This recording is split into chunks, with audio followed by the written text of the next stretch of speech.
Welcome back, friends. You're listening to Parenting for the Culture with Charisse Sims on the Black Love Podcast Network. I am happy to be back here today and want to start off with the peak and pit of my day. The peak of my day, I actually had a lot of peaks today. It was a good day, but the peak of my day lately has been having coffee with my father-in-law.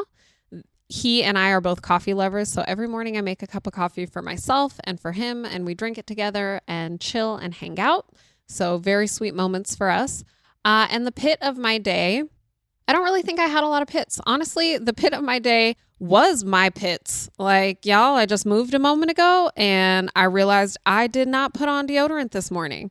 And that's not my fault. I just want to say that my 8-year-old was playing with my deodorant with a fork. I don't know why. She was making slime. It was a science experiment.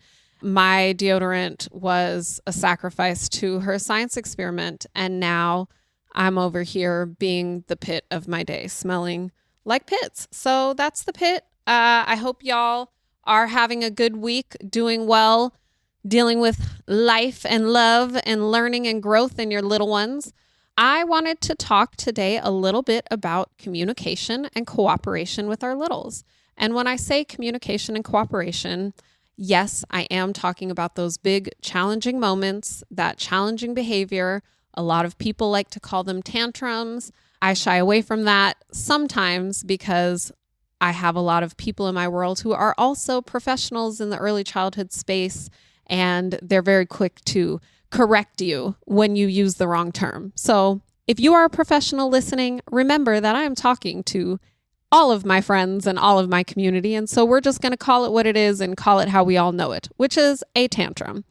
I have a friend who loves to reach out to me with all of her parenting questions. And she recently reached out saying that she's having a hard time with her 3-year-old who is very adamant about what he wants and very, as we would say in this world, a very deeply feeling child. And when you have a very deeply feeling child, that means that you have a lot of big emotions. They feel love very deeply, but they also feel anger and frustration very deeply. So I know that we all probably have that child, or at least those moments where our child may not get their way and they end up on the floor and they're rolling around. Hopefully this is not in the grocery store, although I'm sure it has happened. I've had my share of children throw a fit in the middle of the grocery aisle, which always makes it worse because now you have the embarrassment of the people around you looking at you, wondering what you're going to do. So she shared with me that her son is at this stage where he is kicking, he's spitting, he's yelling, he's demanding hugs. When she gives him the hug, he says, "No, I don't want the hug. I want it over here. Walk me over here and give me the hug." And it's that feeling of like, oh my gosh, child, what do you want? And what can I do? So today I want to talk a little bit about that. I want to kind of give a disclaimer and say that what I'm going to share today is kind of a blanketed solution or offering of understanding to a larger piece of the puzzle. And this is really for typical children. So we have typical children, that's your quote unquote normal child who develops at an average rate, experiences their feelings at a, minimal level. But then you have atypical children, you have special needs children. And so sometimes these blanketed things don't always work for these children. It is still good to have the knowledge. It is still good to know and to try, because sometimes when we try things that would work on typical children, we kind of get clues and cues as to if our child needs a little bit more intervention, if we as parents need a little more support, if we need to be looking at something different. So again, this is the blanket, as in like the pretty comforter that you put over your king size bed that you're proud to buy. You're going to post a picture of it, but we will get to all the things under the blanket in future episodes. So stick around. So in terms of communication and cooperation, to put it simply, it's really about needs. We all have needs. Our children have needs. We as parents have needs. We as people have needs. And usually when people are frustrated and when your children are frustrated and mad, it is an indication that their need is not being met. Now, for children who have not been talking for most of their life and have only been communicating through cries and hand motions and body motions, they are learning how to communicate to you what their needs are. And on top of learning how to communicate their needs, their brains are not fully formed and their brains are not fully developed.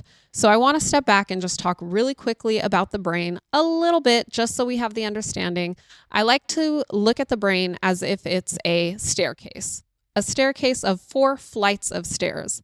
On that bottom floor is the part of the brain that is responsible for how things feel in our body. It's that biological, physical response to sounds, to sight, to smells, to danger. When we go up to that second floor, it's pretty much the same, but it's helping us get to the third floor, which is where we interpret how that felt. So let's say you hear a firework outside. For us, we can quickly get to the point of that was a firework outside.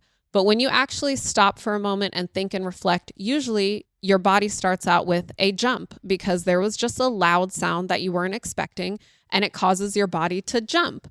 You might feel a quick moment of fear, but eventually you get to the point where you're like, oh, we're nearing 4th of July, or we're nearing New Year's, or I live in the hood, and that was a firework. I'm safe. Everything's fine. Someone's popping off fireworks. So we have to help our children with getting from the initial spark of what was that sound and that felt scary in my body to, oh, that was a firework. I'm safe. So that third floor is how it feels in our body. Do we feel sad about it? Do we feel scared? Do we feel happy about it? And then the 4th floor is where we are able to use like logic and rationale, and we're able to actually think about things and say, that was a loud sound, but it was only a firework. We're nearing the 4th of July. I'm safe. Everything's fine, right? A lot of times what I see us do as parents is we see our child on the 1st floor and we initially start kind of yelling at them from the 4th floor, expecting them to be at a place where they can use logic. For instance, we see a child who wants a toy. Their friend or their brother has the toy they want to play with. We see that there's an identical toy right next to them, and they're on the floor, rolling around, screaming, kicking, and we go to them. Remember, they're on that 1st floor, so all they have right now is how it feels in their body. But we are standing there on that 4th floor talking about, sir, get up off the floor. Stop yelling. Stop kicking. You can't do that. Come over here. There's another car right here. This one looks just like that one. That's logic. However you want to say it, whether you're yelling or whether you're speaking calmly to them and you're like, son, I have another one. It looks just like it. However you want to say it, that's logic. And they can't get there that quickly. So our job as parents or educators or whoever is with the child, caretakers, caregivers, our job is to really kind of take them by the hand and help them from that 1st floor to that 4th floor. Earlier, I was talking about, they're learning how to communicate their needs, but they're learning how to communicate their needs at a point where that 4th floor is not developed. The 3rd floor is maybe being developed. The 2nd floor and 1st floor, they got that. So our children, especially the younger they are still really in that primal state of like fight or flight and survival mode and the survival brain. So that's why with younger children, we get a lot of fight from them because they are in the midst of fight or flight in their brain.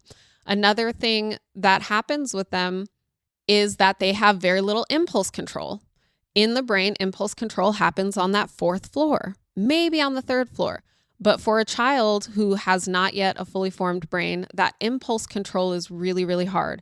So even as adults, if we get upset about something, I know there are times that I'm mad and I want to like slam my fist down on a table or I want to slam a door, but we have impulse control sometimes, some of us, and we can stop ourselves from doing that, right? But if you have the feeling and you have no impulse control, you are going to put up a fight. So I want us to understand that about our children, one, so we can have a little more grace for them, a little more compassion, and we can also understand that they are not doing this to us.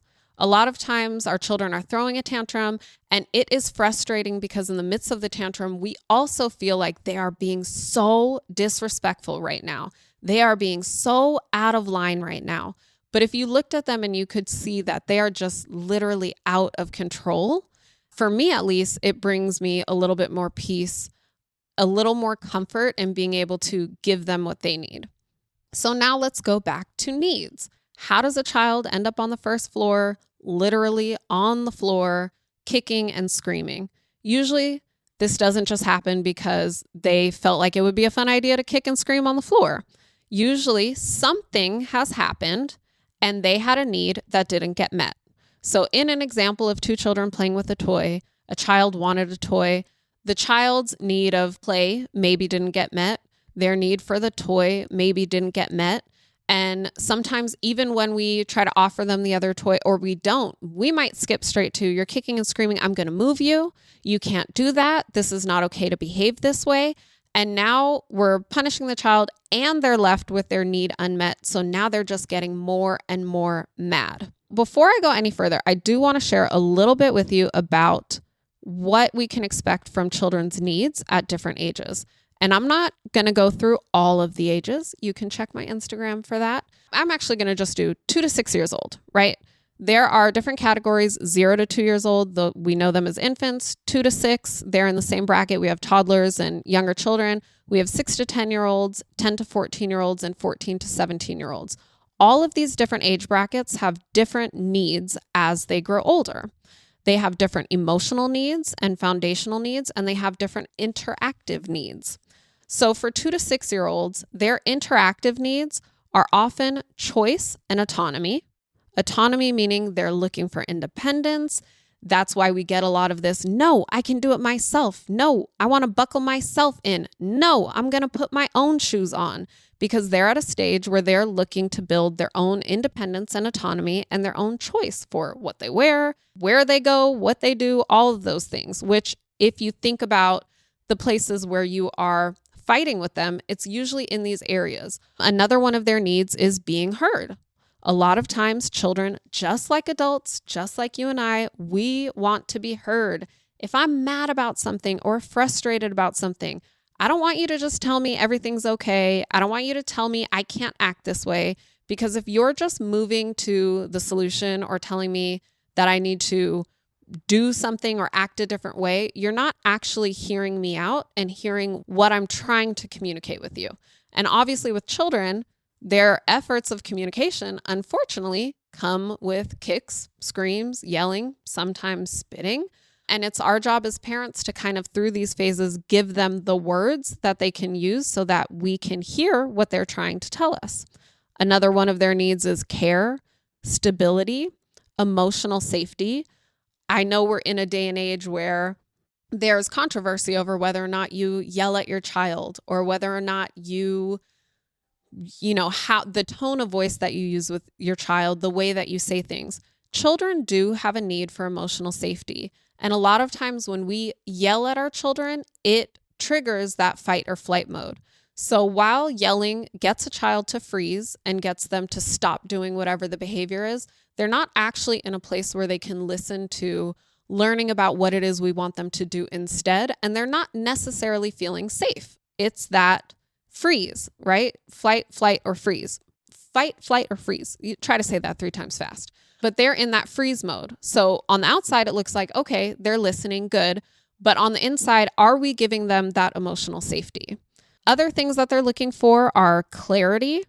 Clarity is a big one. I kind of want to talk about that because a lot of times we're giving our children all of the don't do this, don't do that, but we're not giving them the here's what you can do. So it's very important to be clear with your child.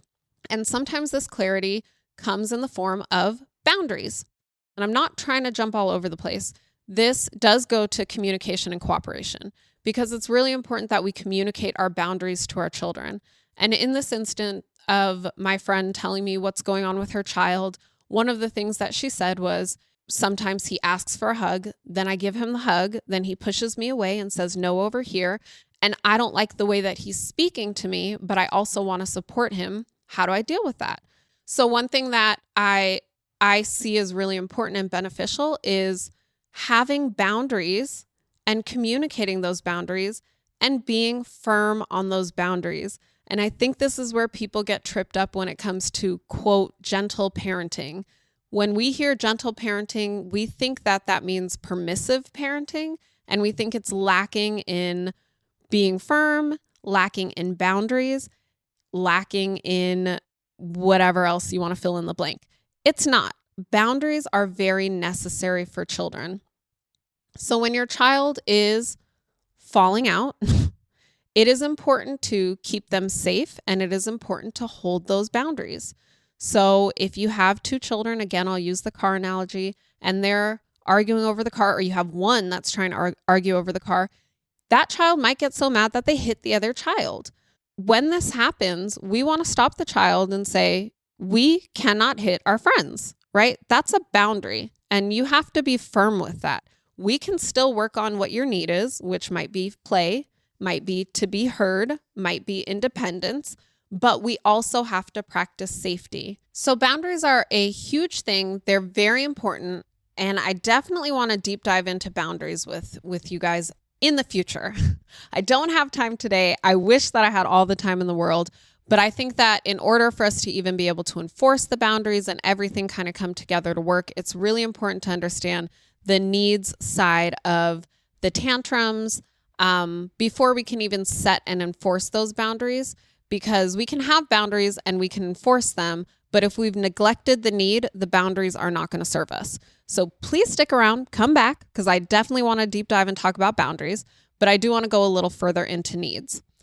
So all of our children have needs, and when their needs go unmet, we get different behaviors. And when their needs are met, we get positive behaviors, right? We get happy children, laughing children, sleeping children when their needs are met. But when they're not, we usually get a more challenging version of our child. Now, needs can get a little bit tricky because while I can give you a list of what their general needs are, sometimes I've, for instance, had parents say to me, my child says they wanted juice and I told them they can't have juice. And they said, yeah, but I need juice. And so what do I do if the need is juice, but I don't want to give them any more sugar? To me, it's not really a tricky question. The more we get to understand it, the easier it becomes. But it's a very surface way of looking at what their needs are. So sometimes it looks like your child wants juice and you're thinking my child has a need for juice, but really they have a need for choice. So in that instance, give them a choice. You can't have juice right now. You've already had 2 cups of juice, but you can have water or you can have milk, right? So now they still have an aspect of choice. They still have an aspect of control. And I will warn you that if this is not something you've been doing with them in the past, this is not magic. This is not going to make them stop kicking and screaming right away. But once they start to learn and see that you are actually offering them choices, that they do have a different means and a different way of gaining a type of control and autonomy and independence in their situation, you start to get more cooperation from them. So same thing with other things. You might have a child that is jumping off of the bed and you, as a parent, have a need for safety. Your child has a need for play. The need is not jumping off the bed.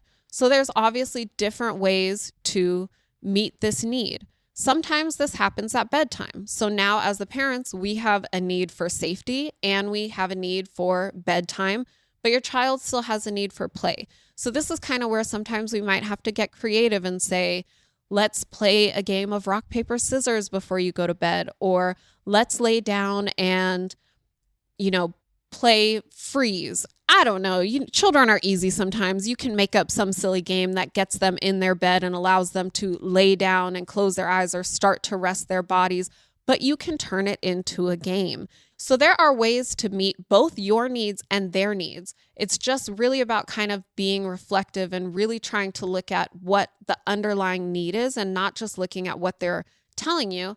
And then also teaching them to communicate that need. So one thing that works very well with me, has worked in my school with children, has worked with my own children, is when you see them having a hard time, when you see that they have a need that's not being met, you can use 3 different lines. The first one is making an observation.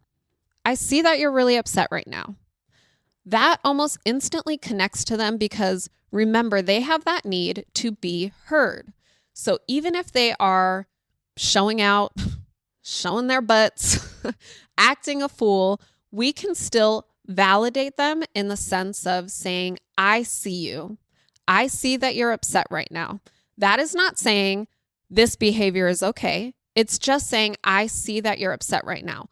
Once they feel heard and that need to feel heard is met, they almost instantly, and again, this is with typical children, this is a blanketed thing, but they typically start to calm down right at that moment because they are acting out, trying to be seen, trying to be heard, trying to communicate with you their needs. And so once you show them, I see you, I hear you, now they're a little closer to being willing to cooperate with you. So now after you've made the observation, you can ask them the question, could you be feeling X, Y, and Z? And the reason why you want to ask them, could you be feeling this, is because now you're inviting them into the conversation with you. You're not just telling them, you're not just preaching at them, talking to them, you're inviting them in and you're opening that door for cooperation because now you two are having a conversation. Now you two can team up and look at the problem as something that's on the other side that you two can tackle together. And after you've asked them, could you be feeling this? You move to the need, trying to figure out what the need is. I see that maybe you have a need for play right now. Do you have a need for play? They're either going to tell you yes or no. And a lot of times as parents, we like to think that we know everything. We don't always know everything. Sometimes it looks like a need for play. We got to be aware of the time. It might be past bedtime. They might really actually have a need for sleep. We might have missed that window when we were supposed to put them to sleep. They're overly tired and now they're acting a fool. So always look at the basics. Are they hungry? Are they angry? Are they lonely? Are they tired? I call that the HALT method, right? When things are crazy, just halt. Ask yourselves the question, HALT. Are they hungry, angry, lonely, or tired? Lonely meaning they need connection. Maybe it's time to read a book together. Maybe it's time to sing a song together. So you can start there as just basic principles because once they have those things, those needs, those general biological, physical needs met, it's easier for them to manage their emotions. And then once those needs are met, looking at their emotional needs and trying to figure out what is wrong and how do we meet these needs. I'm going to kind of stop there. There is a lot more to get into. I do hope that helps. A little bit of homework that I want to give you is I want you to sit down with yourself and I want you to write a list of what your needs are as a parent. So as a parent, you have needs for safety. You might have needs for organization. You might have needs for scheduling and time management because you work, your children go to school. So you might have need for self-care. You should have a need for self-care. We all have that need. We all need to do it. So I want you to write a list of what your needs are. And then I want you to write a list of what you think the various needs of your child is, right? And if you have a situation where you feel really baffled, take a moment at night, in the morning, when you are calm, when you have the energy and the capacity to do so. But take a moment to really reflect on the situation and ask the question, what need were they trying to meet in that situation? So that is your homework, getting acquainted with your needs and your child's needs. And having that understanding and that foundation is really going to help you in your parenting moving forward. So once you have that, we can come back and we can talk about what do we do with those needs? How do we meet those needs in a way that meets my child's needs, also meets my needs, and leaves us in a place where we have good communication and good cooperation. I hope that helps you all. And I'm going to run back home because the babysitter is off soon. I'm lying. The babysitter's on till 11:30 tonight, y'all. I have a date with my husband. So I'm going to go home and get dressed for my date and put on some pretty clothes. We're going to a gala, so I get to feel actually grown tonight. So I'm going to do that and post pictures on Instagram for you all to like and give me hearts and build my self-confidence because I was raised in a generation of needing outward validation, which I'm trying to undo for my children. But while I work on that, y'all can go ahead and validate me because I'm here for it. All right, friends, I will see you all next time. Peace. Parenting for the Culture is executive produced by Cody and Tommy Oliver. Our senior producer is Crystal Hill. Art is by Coy Madison. Parenting for the Culture is a Black Love Podcast Network production.